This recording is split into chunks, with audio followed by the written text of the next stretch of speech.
Welcome back to 3D Dialogue.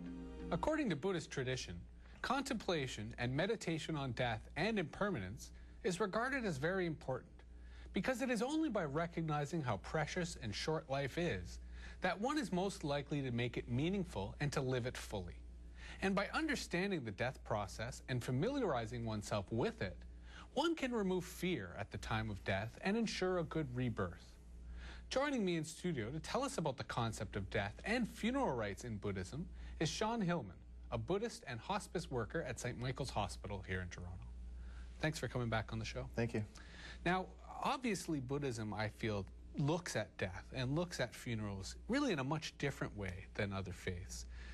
What is it, I guess, we sort of talked about it in our intro, but what is it really that makes the Buddhist funeral so different and perhaps so joyous in terms of not so much ending a life, but really monitoring or celebrating the fact that it's a type of rebirth? I don't know if it's so different from other traditions.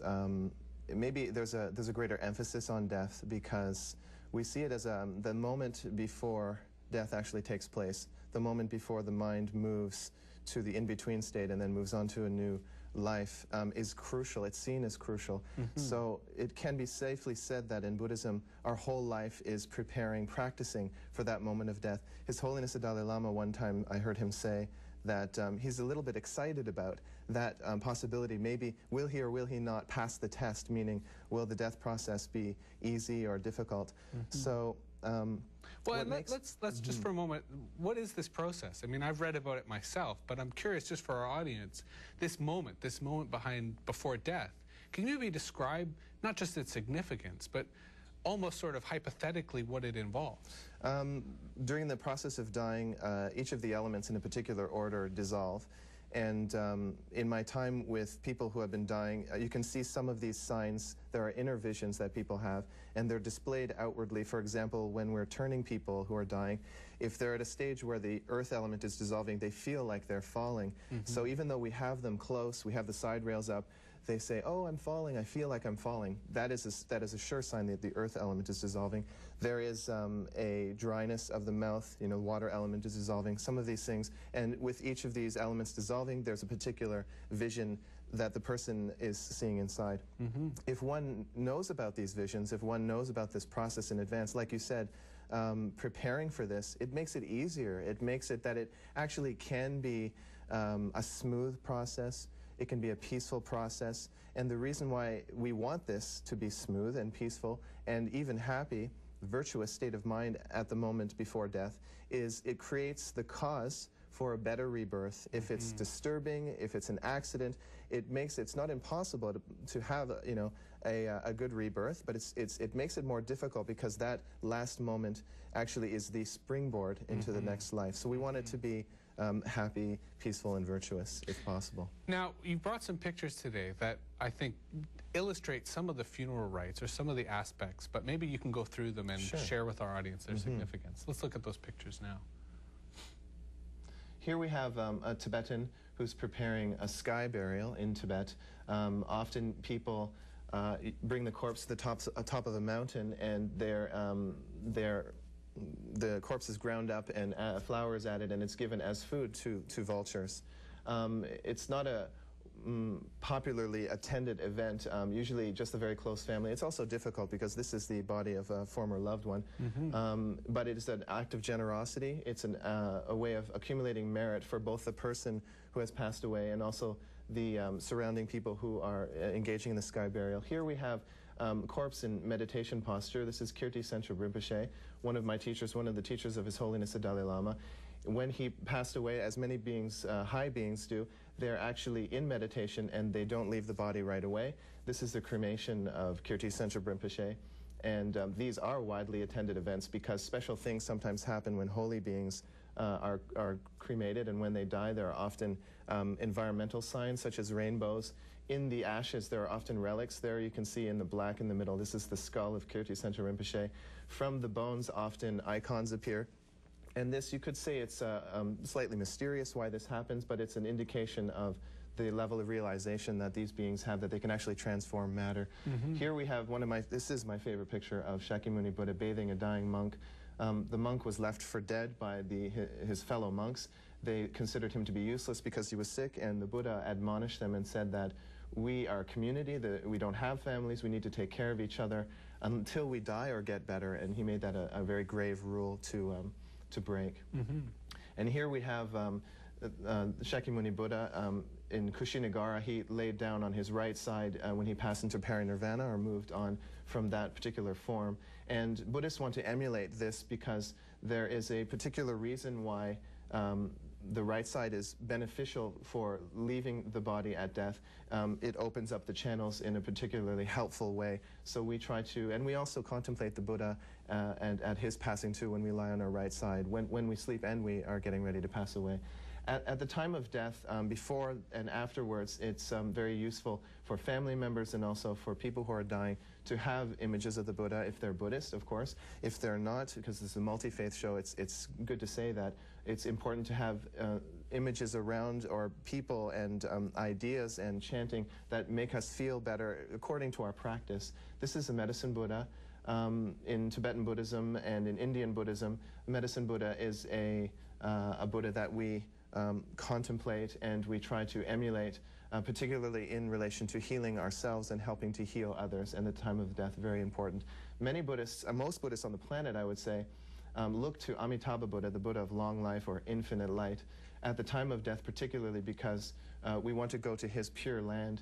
And this isn't a place to escape and to have a great time partying or just relaxing for the remainder of time, but it's actually a place to practice, to get closer to becoming enlightened, which is the goal of Buddhism, to have all realizations. Unfortunately, we have to take a break, but we'll continue this discussion after our break. And I think I'd like to get more into this rebirth process and the whole notion of reincarnation, which I suspect is very central to the way that Buddhists look at life and death and their relationships.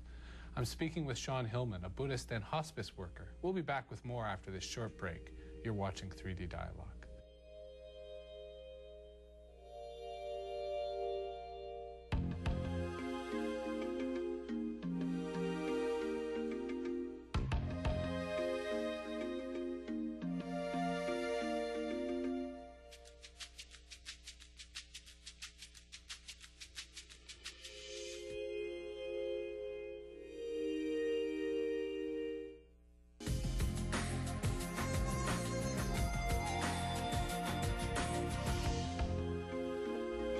Welcome back to 3D Dialogue. I'm Jesse Hirsh.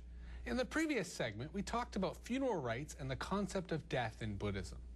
However, death is not considered the end of life in Buddhism. It is merely the end of the body we inhabit in this life. Buddhists believe that the spirit still remains and seeks out through the need of attachment to a new body and a new life. There it is reborn as a result of its past actions, which determines its karma in its new life. Still with us in studio to continue our discussion is Sean Hillman, a Buddhist and hospice worker from St. Michael's Hospital here in Toronto. Now, before the break, as we were going through some of the pictures that we were looking at, I noticed that really cremation is central in terms of the Buddhist funeral rites, and I suspect that ties into this notion of reincarnation. Could you perhaps explain the relevance or perhaps the cultural practice of reincarnation and why it is so central in terms of Buddhist funeral rites? Sure. Cremation is a long-standing tradition from the Indian, also from the Hindu tradition. It can be said that it is a good way of physically or symbolically setting someone free, the mind, into their next life.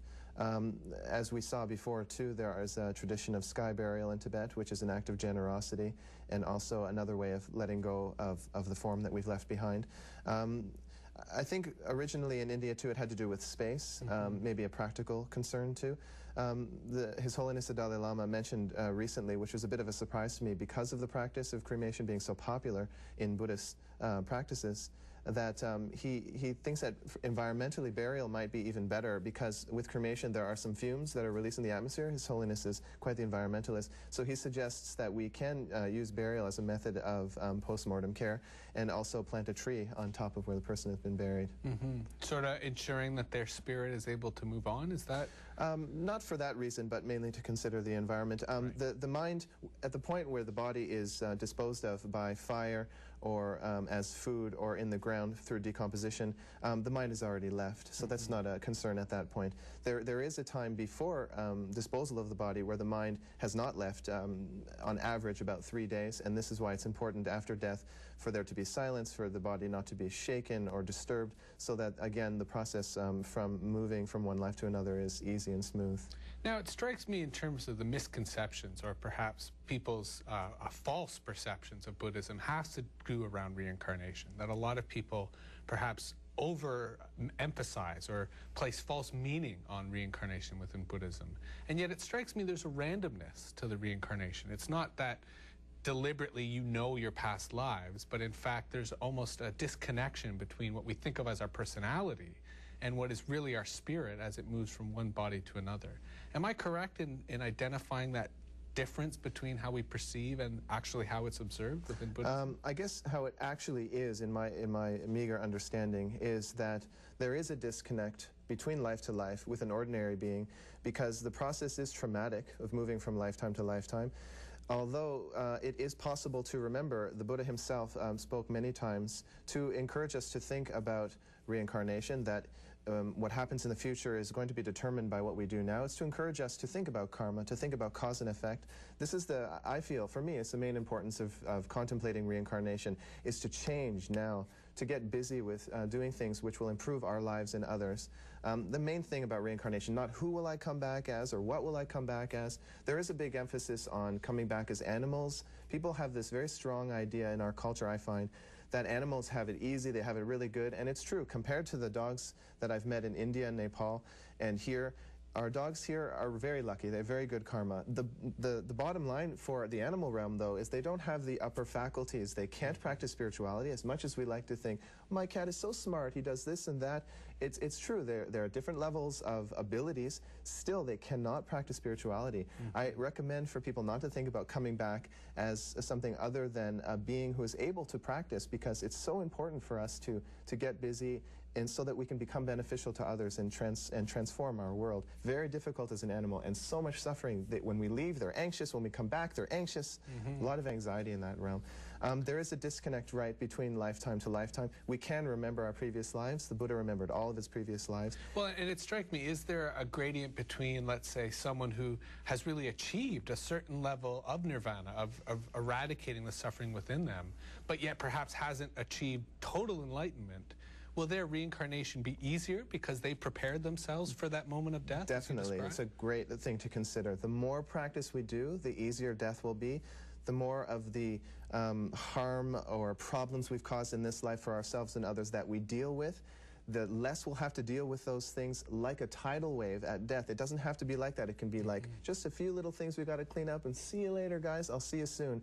Much easier. And in our own experience, often we've seen, if we've had the privilege to be around someone dying, we've seen some are easy and some are not easy. And I feel it strongly has to do with how much, maybe practice might be a strong word, but how much work we've done inside of ourselves. Well, thank you, Sean. I think this has been a great discussion that really juxtaposes the Buddhist nature of living in the now, but also preparing for the inevitable transition of lives and doing so in the here and now. So thank you very much for coming in. That was Sean Hillman, a Buddhist and hospice worker at St. Michael's Hospital. We'll be back with more right after the break. You're watching 3D Dialogue.